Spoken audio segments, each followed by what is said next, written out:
Are dividend stocks only for older people? Most dividend stocks have low betas, which I will define as anything less than 1.0. Let's talk briefly about betas, and then we'll talk about how they relate to dividend stocks, and then we'll talk about what you should be considering for your investments in relation to dividend stocks and betas. Beta is used to measure a stock's risk. It is a measure of a stock's volatility in relation to the overall market.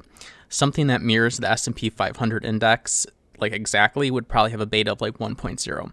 A stock that amplifies the swings of the market will have a high beta above 1.0. A stock that swings less than the market does, it's going to have a beta less than 1.0.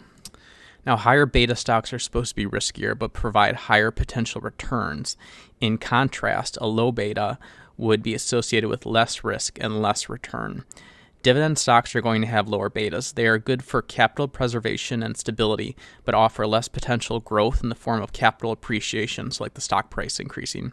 So theoretically, low beta stocks might be better for older people that are closer to retiring. Older people are going to have more money than young people. So if you had $500,000 in dividend stocks paying 3% in dividends, that's $15,000 a year in dividend payments. The older you get, the more defensive you want to play your investments. The name of the game becomes capital preservation rather than capital appreciation. While dividend stocks are particularly attractive for older people, I would argue that they are for everyone, even young people. The major online brokerages all have some type of dividend ETF. I own some of this in my own portfolio. Don't write off dividend stocks as just for boomers. These investments might not be as sexy or environmentally friendly as Tesla stock, but they are consistent and steady, and that counts for something. There are tax considerations for dividend stocks that I would be remiss if I didn't mention. Taxes will have an impact because if you're paying taxes for the dividends, that's money that is not working for you in the stock market, and it's going to be going out of your pocket to the tax authorities. That dollar you just paid in taxes, it could have been generating returns in the stock market for decades until it was time for you to cash out.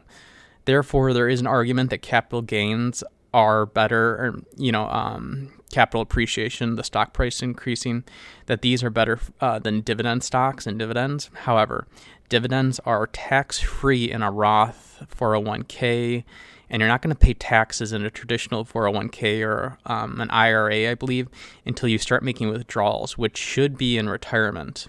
Growth stocks like technology are going to have higher betas. They should outperform the market over a longer time frame. I will say they're more susceptible to bubbles and inflated prices, and those prices have farther to fall than a low beta stock like the utility company or the power company.